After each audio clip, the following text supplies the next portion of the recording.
주시는 말씀은 전도서 9장 1절에서 6절 말씀입니다. 전도서 9장 1절에서 6절 말씀입니다. 구약성경 956면에 있습니다.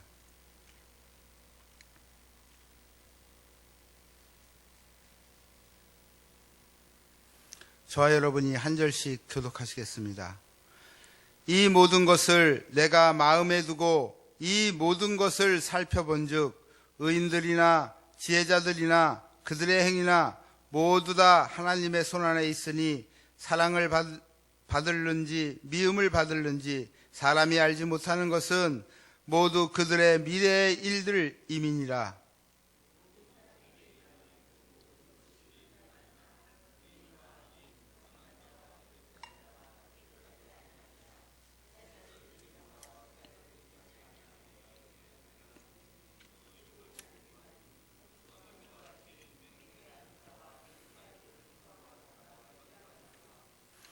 모든 사람의 결국은 일반이라. 이것은 해 아래에서 행해지는 모든 일 중에 약한 것이니 곧 인생의 마음에는 악이 가득하여 그들의 평생에 미친 마음을 품고 있다가 후에는 죽은 자들에게로 돌아가는 것이라.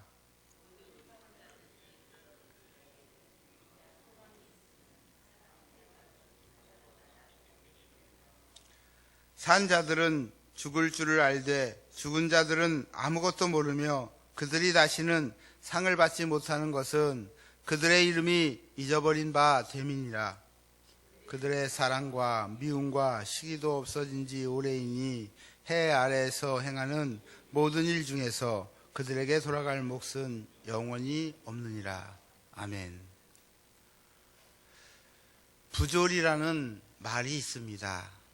이 말은 조리가 맞지 않는다는 정도의 소박한 뜻도 있고 그렇게 쓰이기도 합니다. 하지만 프랑스의 실존주의자 까미가 자신의 철학적 견해를 나타내는 데 사용한 실존주의적인 용어이자 철학적인 용어입니다.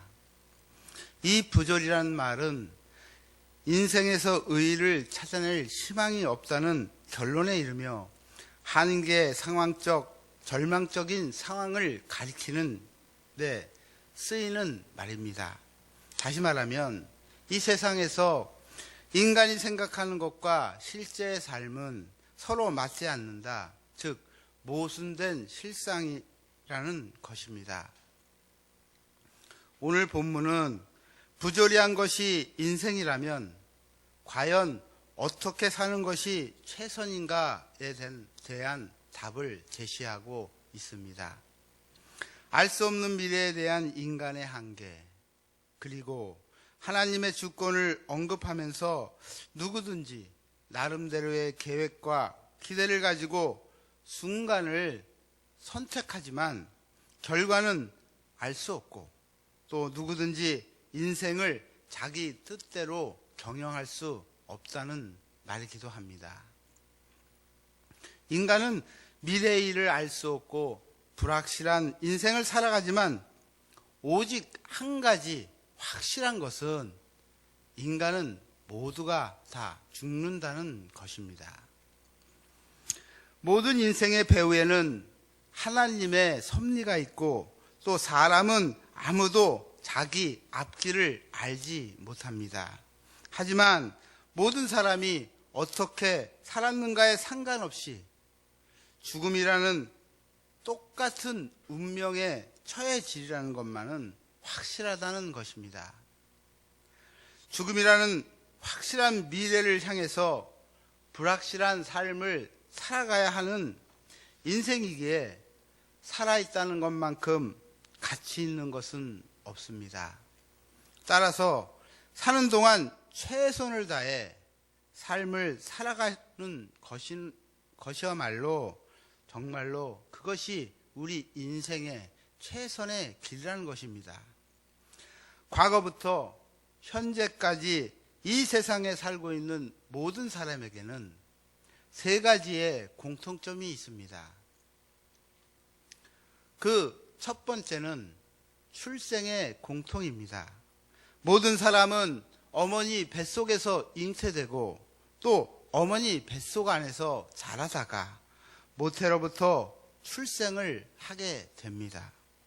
두 번째로 삶에서 겪는 고통입니다. 오늘 본문을 살펴보면 의인도 고통을 받는다고 했습니다. 욥기 1장 1절의 말씀을 인용하겠습니다. 우스 땅에 욥이라 불리는 사람이 있었는데 그 사람은 온전하고 정직하여 하나님을 경외하며 악에서 떠난 자더라. 욥은 하나님을 잘 섬긴 사람이었습니다. 그럼에도 그는 엄청난 시련을 겪었습니다. 재산상의 손해를 입었고 자손이 떼죽음을 당했습니다. 그리고 또 병에 걸려 기왓장으로 몸을 긁었으며 뼈가 보일 정도로 악창이 심했습니다. 이것은 의롭게 살아도 고통을 받을 수 있다는 것을 보여주는 것입니다. 다시 말해서 우리가 예수님을 믿고 바르게 살아도 또 고통을 받을 수 있다는 것입니다. 욥기 1장에 욥이 가진 부는 양이 7천이고 낙타가 3천, 소가 500결이 암나귀가 500이라고 했습니다. 그런데 이 많은 것들이 전염병으로 죽거나 약탈당해 없어집니다. 아들 7과 딸 3은 잔치 도중에 집이 무너져 압살을 당하고 말았습니다. 그리고 욥기 2장에서는 그의 발바닥에서부터 정수리까지 종기가 났습니다.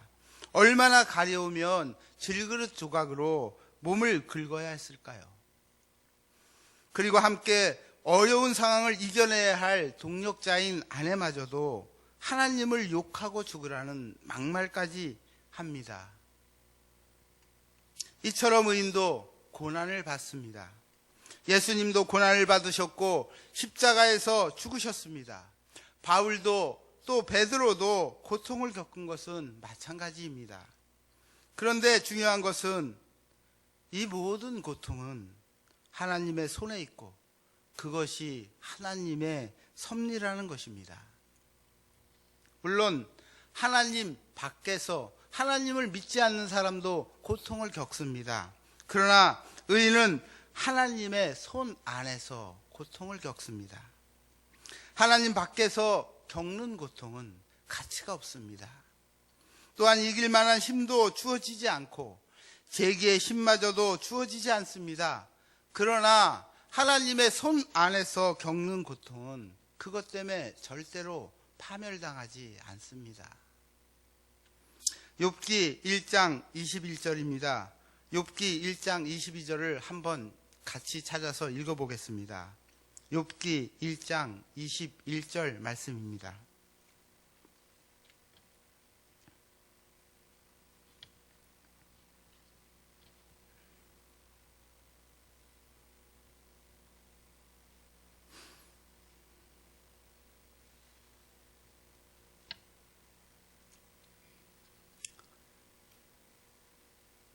같이 읽겠습니다. 시작. 이르되 내가 돼서 알몸으로 나왔은즉 또한 알몸이 그리로 돌아올지라. 주신 이도 여호와시요 거두신 이도 여호와시오니 여호와의 이름이 찬송을 받을지니이다 하고. 욥이 당한 고통은 처절한 고통이었습니다. 이러한 처절한 고통 이후에 부른 노래치고는 이 말씀이 너무나 위대한 노래입니다. 그리고 고백인 것입니다. 하나님 손안에서 겪는 의인의 고통은 성숙을 위한 단계이며 또 연단입니다. 영원한 기업을 주시려는 하나님의 시금석이고 또 우리를 단련하시는 하나님의 훈련이라고 볼 수 있습니다. 어떤 분은 제가 이런 말씀을 드리면 자신의 입장을 생각해 보시면서 당해보지 않아서 모른다고 그렇게 말하시는 분도 있을 것입니다. 아닙니다. 저도 겪을 만큼 겪고 있습니다. 그런데 저는 저에게 주신 하나님의 말씀을 붙들고 제기의 희망을 가지고 기도하면서 이겨내고 있는 것입니다. 세 번째입니다. 죽음의 고통입니다. 죽음에는 예외가 없습니다. 죽음에는 예고도 없습니다. 죽음은 필연적이고 반드시 모든 사람은 죽습니다. 누구에게나 죽음은 이례적인 사건이지만 행복한 죽음이 있고 또 불행한 죽음도 있습니다. 행복한 죽음이란 죽어도 다시 사는 죽음, 영원한 생명을 약속받은 그러한 죽음입니다. 반면에 불행한 죽음은 죽은 후에 영원히 지옥으로 떨어지는 죽음입니다. 예수 믿고 죽으면 천국 가고 믿지 않고 죽으면 지옥 가는 것, 이것은 지극히 당연한 진리입니다. 영원 역시 두 세계가 있습니다. 영원한 천국이 있고 영원한 지옥이 있습니다. 그렇기 때문에 우리는 내세관을 확실히 확립해야 하는 것입니다. 한번 따라해 보시기 바랍니다. 나는 믿음으로 반드시 천국에 간다. 본문 4절에서 6절 말씀입니다. 같이 읽어보겠습니다. 본문 4절에서 6절 말씀입니다. 시작. 모든 산자들 중에 들어있는 자에게는 누구나 소망이 있음은 산 개가 죽은 사자보다 낫기 때문이니라. 산자들은 죽을 줄을 알되 죽은 자들은 아무것도 모르며 그들이 다시는 상을 받지 못하는 것은 그들의 이름이 잊어버린 바 됨이니라. 그들의 사랑과 미움과 시기도 없어진 지 오래이니 해 아래서 행하는 모든 일 중에서 그들에게 돌아갈 몫은 영원히 없느니라. 기회란 살아있는 동안에 주어지는 것입니다. 사람이 죽으면 다시는 올바로 살아볼 기회조차 없어지게 됩니다. 다시 말해서 뉘우쳐도 소용이 없고 개가천선을 해도 소용이 없다는 것입니다. 하지만 아무리 더럽고 추악한 삶을 산 사람이라도 그 사람이 살아있다면 회개할 기회가 주어집니다. 살인을 하고 온갖 만행을 저질렀어도 회개하면 천국 가고 이웃에게 베풀면서 양심적으로 깨끗한 삶을 산 사람일지라 하더라도 예수 믿지 않으면 지옥에 갑니다. 얼마 전에 박효진 장로의 간증을 인터넷 유튜브를 통해 볼 기회가 있었습니다. 박효진 장로는 우리나라 전과자 중에서 전과 7범 이상 아주 악질범들만 수감하는 청성교도소에서 근무하면서 수많은 살인자들과 사형수들을 회개시켜 하나님 품으로 인도하신 분입니다. 이분의 간증을 들으면 회개하면 천국 간다는 사실이 너무나도 쉽게 이해가 됩니다. 여러분들도 한번 찾아서 보시기 바랍니다. 우리는 살아있을 때 정신 차려서 회개하고 가치 있게 살고 바르게 살아야 합니다. 회개도 살아있을 때, 예수님 영접하는 것도 살아있을 때, 가치 있고 보람된 일도 살아있을 때, 뜻을 세워 아름다운 일을 창조해 나가는 것도 살아있을 때 해야 하고 하여야 할 수가 있습니다. 고린도후서 6장 2절 말씀입니다. 이르시되 내가 은혜 베풀 때에 너에게 듣고 구원의 날에 너를 도왔다 하셨으니 보라 지금은 은혜 받을 만한 때요 보라 지금은 구원의 날이로다. 죽음 이후에는 아무것도 할 수가 없습니다. 지금이 우리에게 주어진 기회입니다. 내일도 내 기회가 아니고 또한 모레도 내 기회가 아닙니다. 구원받을 기회도 지금이고 선택할 기회도 지금이고 뉘우칠 기회도 지금이고 그리고 새로운 생을 결단할 시기도 지금입니다.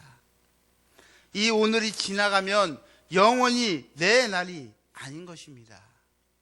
그래서 전도서의 저자란 기회란 산 사람에게 주어진다고 말하고 있는 것입니다. 내가 살았느냐 그 기회를 선한 기회로 삼아라. 이것이 인생을 잘 살았고 달관했던 전도자 저자의 부탁인 것입니다. 보라 지금은 은혜 받을 만한 때요, 보라 지금은 구원의 날이로다. 정리하겠습니다. 모든 인간은 모태에서부터 태어나서 살면서 느끼는 그 모든 고통들을 겪으며 살다가 모두 죽습니다. 하지만 우리 믿음의 형제 자매들은 죽음 뒤에 또 다른 세계가 있고 우리의 본향인 천국에서 영원히 사는 것을 믿는 사람들입니다. 그러기에 우리는 하나님께서 허락하셔서 사는 동안 처한 여건과 상황 가운데 항상 기뻐하고 범사에 감사하며 쉬지 않고 기도하여 최선을 다하는 그러한 삶을 살아야 하는 것입니다. 또한 우리의 가족과 이웃들에게 복음을 전하고 말씀대로 실천하며 살아서 많은 사람들을 주의 품으로 돌아오도록 깨우는 저와 여러분이 되시기를 바랍니다. 기도하시겠습니다.